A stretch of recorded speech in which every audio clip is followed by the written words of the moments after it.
Götürüyor bir şey fena. Işığı da yakacak mı? Üste bassana. Işığı.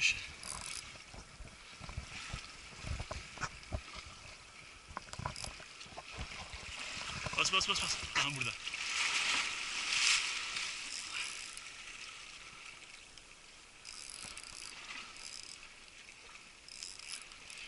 Of. Devasa bir şey.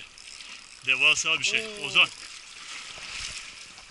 Çok Bunu iyi abi. Kepçe yok değil mi? elle alacağız bunu. Dur.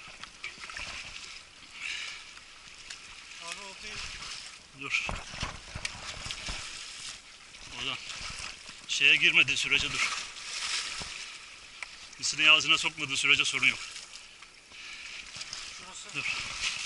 Ben elle alırım onu da. Şurası iyi mi? İyi. Ozan bir saniye. Şunu tutabilecek misin? Ama çok sıkma. Tamam abi. Sıkma, çok sıkma. Ya da dur. Dur. 2 iğne de geçmiş.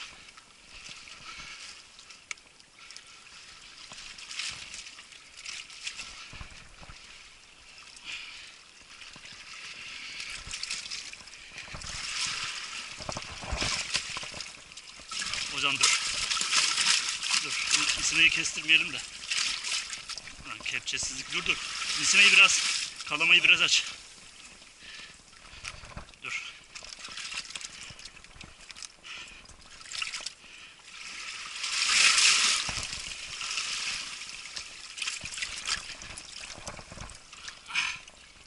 Aldım Ozan. Oo, çok iyi. Ozan. Vay be. Bu ne? Rekor değil ama.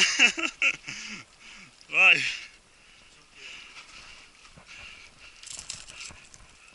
Ozan.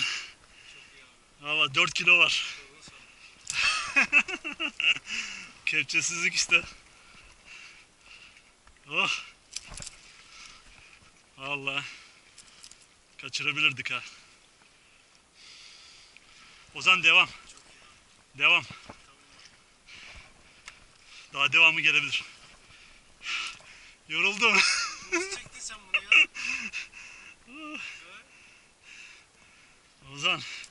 Ozan geri dönelim. Suyuna girer mi? Allah'ım. 2 oldu bu ya. 1 metre var. 1 metre.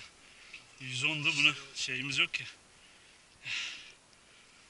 Oy. Çıkarabilecek Fazla panik yaptık. Yok, sahteye çıkarız ya. Bundan sonra sorun yok. İki yerden gelmiş dediğin gibi. Güzel yerden girmiş. Kuzu. Yat bakalım. Oy. Of. İkiledik Ozan. Tosun. Sen neredeydin ya? Kaç haftadan beri? Hiç. Hava böyle olacak var ya. Her hafta alırız böyle de. Hava böyle değil işte. Bu sene. Gözlere bak ne kadar güzel değil mi? Ay. Bırakacağım, çırpınacak diye bırakmayayım. Şeye mi? Limoniye mi geldi? Beyazlı. Yok, benim içim malı ya. Tırlığına ya. Beyazlı. Boyadım. Şeyle boyadım. Bende de var bir tane beyazlı. İçim malı 6 lira. 6 liralık sahtenin yaptığına bak. Ay. Aman yarabbim. Bırakıyorum koç seni, hadi. İyi fazla çıktı mı? Yok, bunlar çok zayıf ya. Çıktıktan sonra herhalde. Zayıf, bunlar çok zayıf. O zaman bir tane daha almamız lazım. Güzelliğe bak ya. Renklerin güzelliğine bak. Bir metre falan tahminim. 4 kilo falan vardır. Rekoru kıramadık ama Rekor. rekor 110 santim. Bilmiyorum, ölçmedik gerçi, 110 falan da çıkabilir, belli olmaz. Neyse, videoyu kapatıyoruz. Rast gelsin ne diye.